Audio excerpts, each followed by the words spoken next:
খেলেঙ্গে লড়েঙ্গে জিতেঙ্গে। 11 নম্বর মুর্শিদাবাদ লোকসভা কেন্দ্রের সর্বভারতীয় তৃণমূল কংগ্রেসের মমতা ব্যানার্জি এবং অভিষেক ব্যানার্জির মনোনীত প্রার্থী আবু তাহের খানকে জোড়া ফুল চিহ্নে ভোট দিয়ে পুনরায় বিপুল ভোটে জয়ী করুন।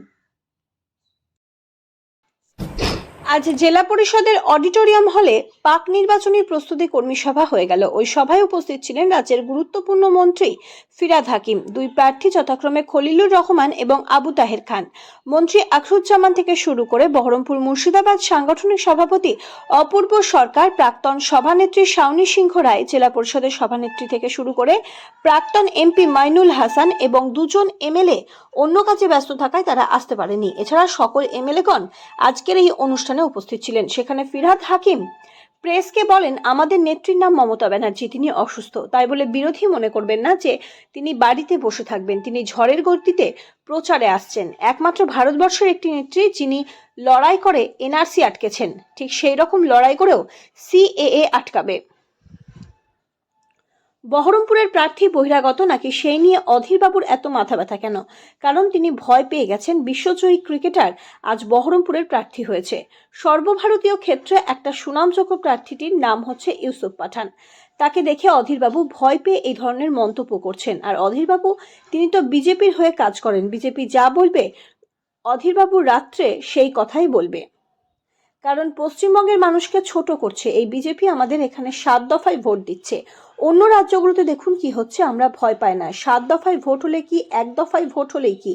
তৃণমূল কংগ্রেস 365 দিনই মানুষের সঙ্গে থাকে। আমাদের দল আজকে ভোট হলেও প্রস্তুত, 10 দিন পর হলেও প্রস্তুত। আমাদের টিম এতটাই শক্তিশালী।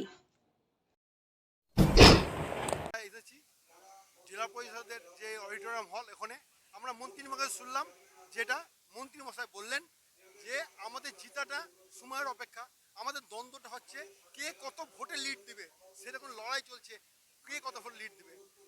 আমি জেলা বার্তা থেকে মানিক ভট্টাচার্য, সঙ্গে সৌরভ।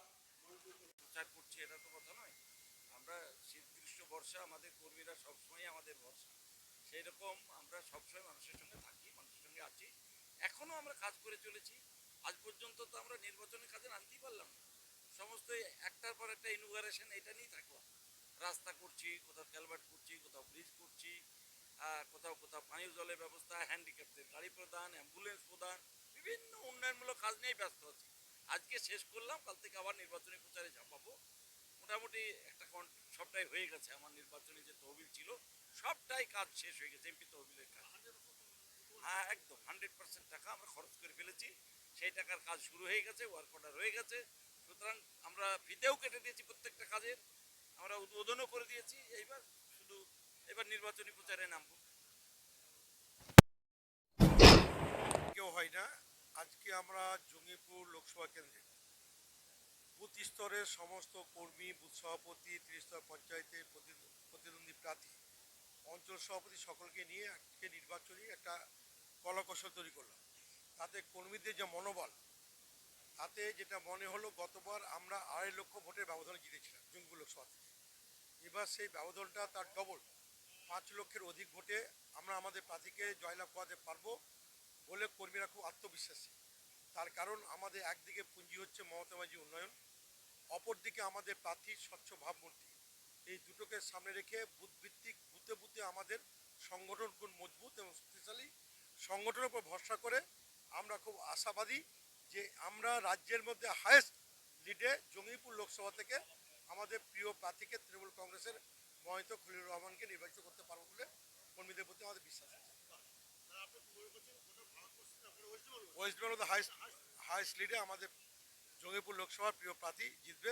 অপরদিকে মুর্শিদাবাদ লোকসভা যারা কর্মী তারা বলছে ওরা হাইস্ট আসবে। বহরমপুর লোকসভার যারা তৃণমূল কংগ্রেসের কর্মী তারা বলছে ওরা হাইস্ট লিড দিবে। 3টা লোকসভায় কিন্তু আমাদের কর্মীদের মধ্যে প্রতিযোগী চলছে যে এই জেলার মধ্যে কে হাইস্ট যাবে। আমরা জেতার ব্যাপারে আমাদের কোনো মনে সন্দেহ অবকাশ নেই। 3টা সিটি জিতবো।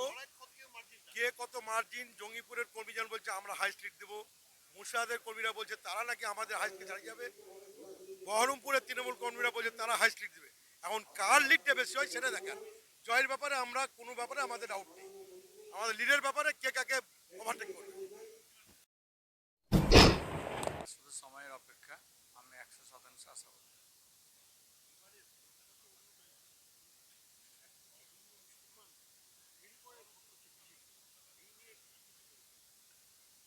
মেরুকরণ করা থাকলে সেটা বিজেপি করছে আর কি। আমাদের মধ্যে কোনো নাই, আমাদের মধ্যে সমস্ত মানুষ উন্নয়নের নিরিখেই এবং আমাদের রাজ্য সরকার যে শান্তি শৃঙ্খলা বজায় রেখে যেভাবে এগোচ্ছে এবং প্রতিটি বাড়িতে যেভাবে উন্নয়নের কথা, উন্নয়নের কাজ যেভাবে পরিষেবা দিয়েছে, তাতে মানুষ উন্নয়নকে বেছে নেবে।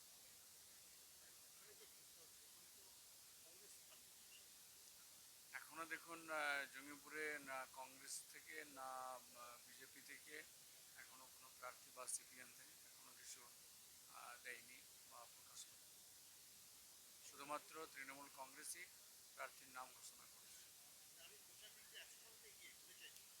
হ্যাঁ, নিশ্চয়ই।